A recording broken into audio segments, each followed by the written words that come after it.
Yo voy a hablar algo un poquito diferente a todo lo que se ha hablado hasta ahora. Bueno, yo soy fisioterapeuta, soy RPGista y también soy pues, una gran amante de la biomecánica, y hace unos años hice una tesis doctoral sobre biomecánica, y esto es como una pequeña muestra. Bueno, he hecho como una síntesis y os lo voy a mostrar en esta ponencia que se titula Modelo geométrico y matemático de medición del raquis lumbar en RPG. El hilo conductor de esta ponencia es la postura y la RPG. La postura es un concepto muy complejo que se ha tratado desde muchos puntos de vista, pero que yo siempre he tenido la sensación de que había que ajustarse un poquito más a lo matemático para poder analizar, para poder comparar, para tener registros en los que poder comparar si el tratamiento estaba mejorando de verdad o cuánto, y si otra persona trataba la misma postura, si mejoraba más o menos. Entonces, todo esto me llevó a hacer, con este motivo, a desarrollar un modelo geométrico de medición y representación gráfica de la curva lumbar, y otro modelo matemático de relación y análisis entre estas variables utilizadas para hacer el modelo geométrico. Se eligió la zona lumbar porque es una zona de estudio, ya que es una región clave bien en la postura, para la postura del individuo y también para la biomecánica. El índice que voy a seguir brevemente es una introducción al concepto de postura, unos antecedentes y una revisión bibliográfica de todo lo que he encontrado, sobre todo de los autores que han hablado de la postura, pero también dando datos, ¿no? Cifras. Explicación del modelo geométrico, explicación del modelo matemático y unas conclusiones. Bueno, no quiero pasar adelante sin hacer la gran mención,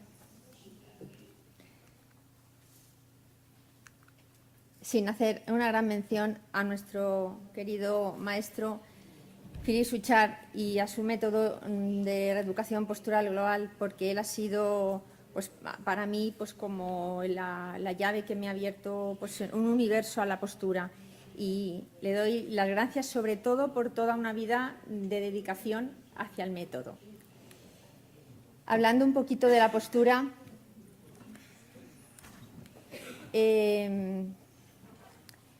como he dicho, es un concepto global asociado al cuerpo humano. Todos nos parecemos en muchas cosas, pero también todos somos muy diferentes. Tenemos unas características comunes a la especie, pero también unas características individuales que nos reflejan nuestra psicología, la personalidad, la herencia genética, nuestro desarrollo físico, las enfermedades que hayamos tenido. Y lo que voy a mostrar ahora es un análisis de todos aquellos autores que, como he dicho antes, han hablado de los conceptos posturales, autores y conceptos. Muy brevemente, porque simplemente quiero hacer una muestra de lo que he ido encontrando anecdóticamente. Por ejemplo, Ida Rolf nos habló de la alineación vertical de los 5 puntos y también de su diagrama de los bloques. El cuerpo puede ser analizado como un conjunto de bloques. Esto ya lo decía ella también hacia el año 57-58. Spangenhorst y Spanner nos hablaron del diagrama de los 8 columnas y valoraron así, de esta manera, que podía haber unas 8 columnas vertebrales normales.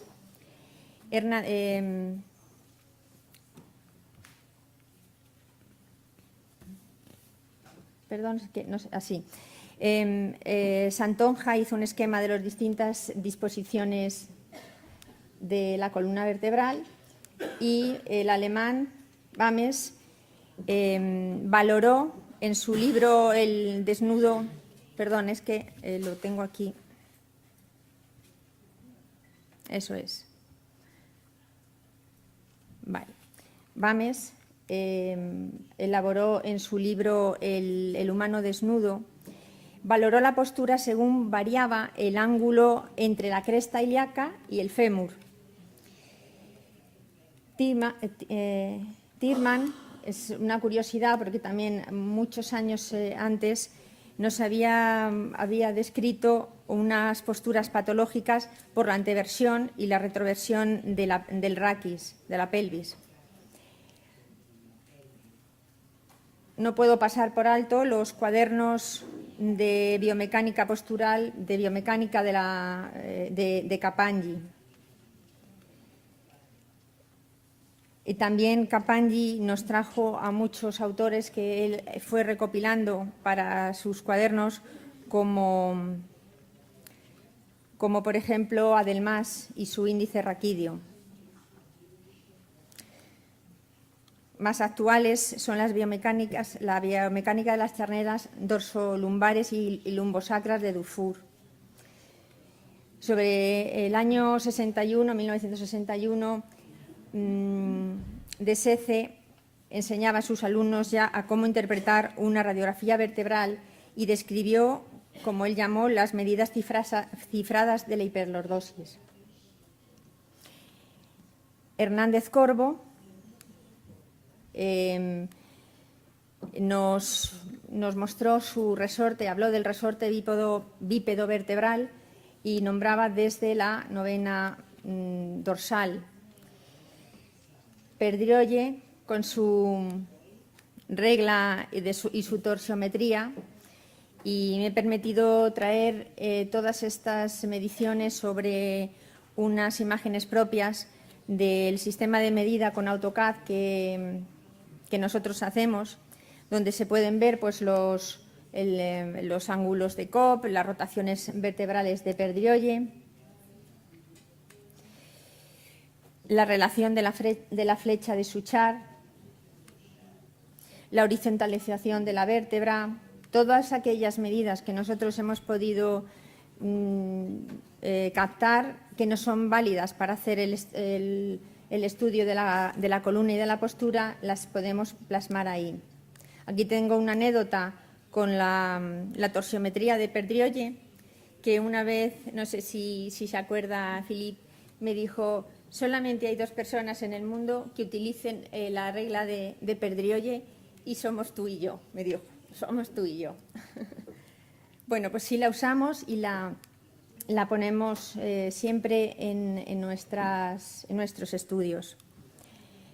Pasamos a ver rápidamente, estos son estudios muy rapiditos en el deporte. La sensación de querer mejorar en el deporte siempre han sido un campo muy bueno para mejorar y para estudiar todo lo que es la columna, no solo como una columna que podamos medir, sino que tiene que funcionar perfectamente para mejorar las marcas. Este es un breve resumen de unas medidas angulares en el plano sagital fisiológicas de la columna vertebral, establecidas como normales por diferentes autores, y de los que hemos recogido pues, muchas de las cifras que ellos dan para nosotros hacerlas válidas y plasmarlas en el estudio. Nos planteamos ya los objetivos de estos modelos. Se plantea la elaboración de un método geométrico apoyado en una metodología de medición de la columna vertebral en su región lumbar que permita describir gráficamente la morfología del raquis lumbar en su contorno real, en su plano sagital, para poder así caracterizarla, analizarla y posteriormente establecer métodos estadísticos que permitan obtener resultados. Este método geométrico cuenta con un método de medición propio, estableciendo unos parámetros, unas variables que definan la postura, planteamiento de variables geométricas, con un material y un método de gran calidad que dé fiabilidad al estudio, para realizar una representación gráfica, como digo, del raquis lumbar por medio de variables geométricas que definan la postura y permitan su clasificación. Y un modelo matemático que es el estudio de las variables mediante tiene dos partes bien diferenciadas. El test de independencia, que determina la relación de dependencia entre las variables que aporta que aporta la hipótesis de la globalidad, y el test de bondad de ajuste, que aporta la hipótesis de la distribución normal estadística. La distribución teórica de la normalidad nos dará la razón si nuestro estudio ha sido válido o no. Pasamos a describir el método geométrico. En el punto 3.1, método de medición. Se trata de tener radiografías, todas las radiografías de los pertenecientes a la muestra, y digitalizarlas. Primero se digitaliza. Las imágenes tienen que estar convenientemente tratadas de ajustes de brillo, de contraste, recortarlas, quitar las marcas identificativas por aquello del cumplimiento de la ley de protección de datos, y tiene varias etapas. Primero lo que hacemos es localizar los puntos claves que queramos medir. Los puntos claves son puntos estratégicos donde tenemos luego que pasar los trazados. Luego se hace un trazado gráfico de todo lo que queramos señalizarlo bien, y a partir de estos puntos claves y gráfico, lo que vamos a hacer es plantear o dibujar las magnitudes longitudinales, las angulares, las curvas, y luego sobre ellas vamos a medir. Medimos los ángulos, medimos las longitudes. Está basado en una gran precisión porque utilizamos unas herramientas informáticas y un tratamiento de imagen y el diseño asistido por ordenador AutoCAD.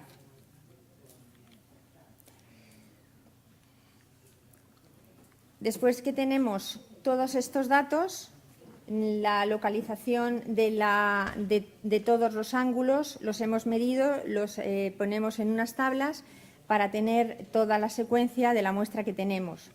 Y vamos a elegir, en el punto 2, planteamiento de variables, qué variables vamos a elegir para hacer el estudio. Primero las generales, de sexo, edad, talla, índice de masa corporal, y las de tipo B, las variables raquídeas. Son variables que nos están contando posturalmente, que nos ayuden a elaborar en nuestro campo, en el campo postural. Ángulo sacro, ángulo de reversión, longitud de curva, estas las vamos a ver una a una. El ángulo sacro, alfa 1, el ángulo de reversión, el ángulo alfa 1 es el ángulo medido entre la cara superior del S1 y la horizontal. El ángulo de reversión, comprendido entre la cuerda lumbar y la plomada trazada desde el vértice postero-superior de la L1. La longitud de la flecha, medida de la curva por spline.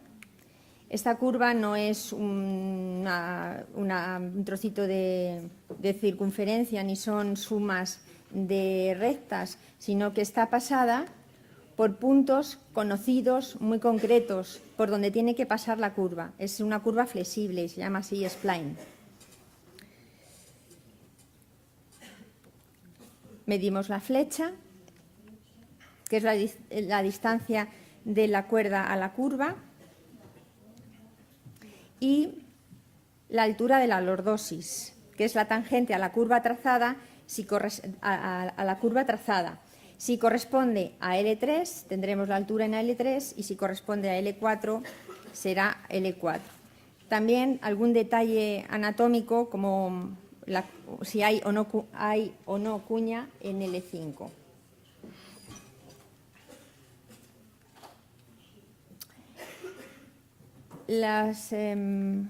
Voy a tomar un poquito de agua, si no os importa.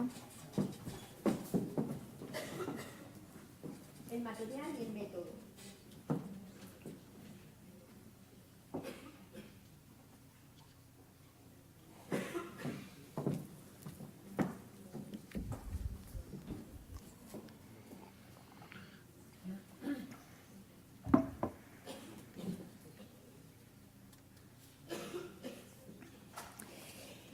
Recogidas todas las radiografías sagitales de la región lumbar, la muestra es de 77 individuos, una población de 77 individuos, con unas exclusiones de todas aquellas patologías que la persona pudiera tener. Si nos contaban si tenían una hernia discal o habían padecido una ciática, esas se descartaban.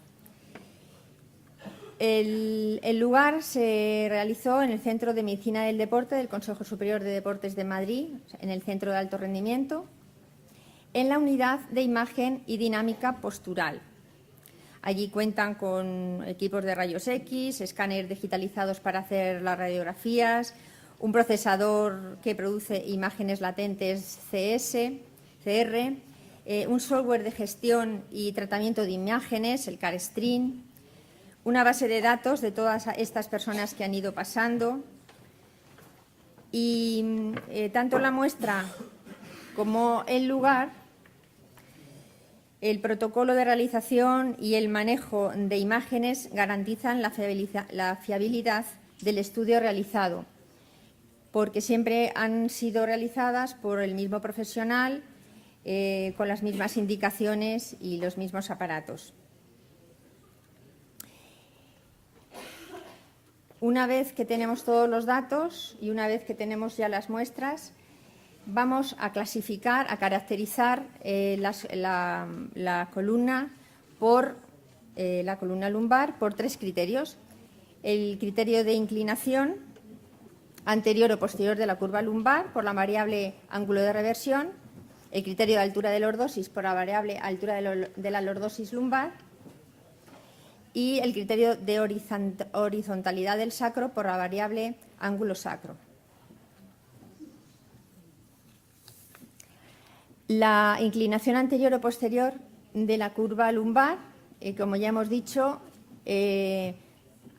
por el ángulo de reversión tendremos una reversión neutra si está en la misma plomada coincide con la plomada, una reversión positiva si la plomada está por detrás de la curva y una reversión negativa si la curva está por delante.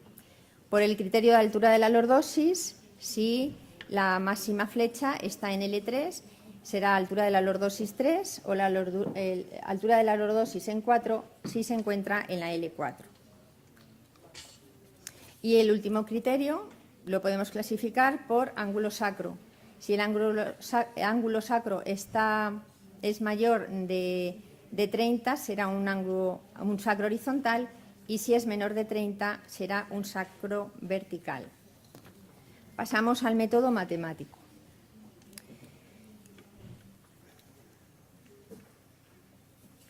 Establecida la hipótesis de la existencia de una relación de dependencia entre las variables geométricas que caracterizan la curva, se procede al estudio estadístico desde el test de independencia de relación entre las variables basado en una distribución teórica del chi cuadrado. Mediante el test de independencia se establecen las relaciones de dependencia o independencia entre las variables y este estudio es muy relevante porque es el primer paso para contrastar la hipótesis de la globalidad de la postura. La hipótesis de la globalidad, los mecanismos de compensación, es decir, el concepto de globalidad establece la interacción entre diferentes zonas del cuerpo y así como la aparición de compensaciones como mecanismo de reequilibrio entre ellas. Y luego realizamos un test de bondad de ajuste para ver si el estudio de función de la distribución estadística de las variables se traduce en una función de distribución normal. En tablas podemos ver el cruce de variables que hemos realizado. Y una vez hecho el test de independencia por el chi cuadrado, resulta que nos dan unas variables que son dependientes de otras y unas que son independientes. Lo vamos a ver con este esquema mucho más claro. Los que están en más oscuros son las variables que han dado independientes. Las variables en rosa son dependientes y las que están en amarillo tienen un nivel muy escaso de dependencia.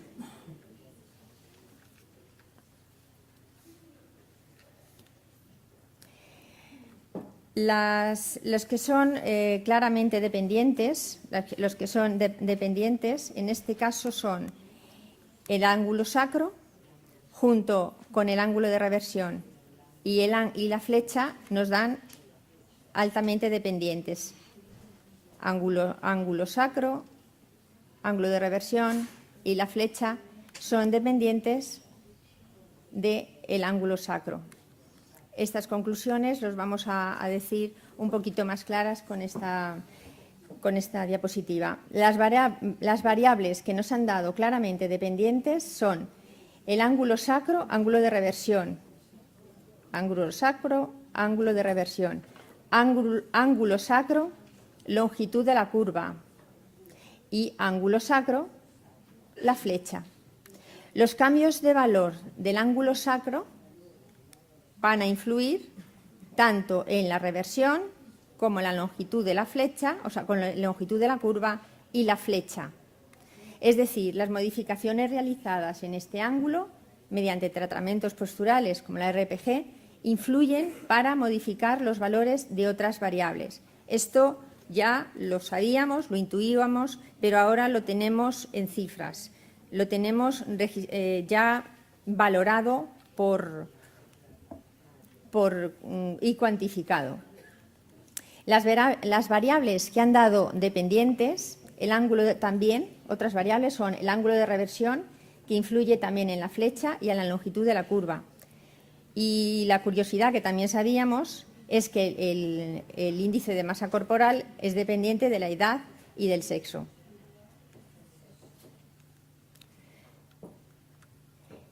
También la flecha es mayor en la altura de la lordosis en L3, eso sí lo sabíamos. Las variables independientes,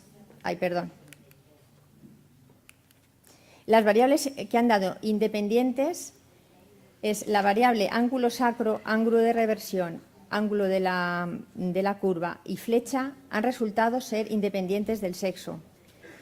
No lo hemos hecho en diferentes razas, pero con la raza blanca nos han dado que es independiente del sexo. Nos parecería que fuera algo dependiente, pero así no lo es. Perdonadme, me están diciendo que ya tengo que correr. Siento el retraso que se ha acumulado antes, pero bueno. La variable altura de la lordosis sexo es independencia intermedia. En el caso de la altura en L4 se ha registrado en 1/3 de los varones y solo en 2 mujeres, mientras que en L3 27 de las 29 mujeres y 2/3 en los varones. Es decir, las mujeres somos de L3 y los varones pues hay variaciones. Sin embargo, la altura de la lordosis es independiente del ángulo de reversión y de la longitud de la curva. Gráficas que nos van a mostrar, no tengo mucho tiempo en enseñaros, así que vamos a pasar directamente a contaros que el test de voluntad y ajuste es un estudio de la función de distribución de las estadísticas si nuestra muestra se mantiene cercana el histograma a la distribución normal y si se ajustan todos los datos y como veis se ajustan perfectamente. Conclusiones, más que conclusiones, comentarios. El método geométrico, y repaso ya de todo, con esto acabo. El método geométrico se ha realizado con una metodología propia de medición. Se basa en herramientas informáticas de AutoCAD. Son precisas, con unas mediciones exactas. Se ha utilizado variables adaptadas al concepto de postura. Se ha hecho una revisión bibliográfica y una aplicación estadística.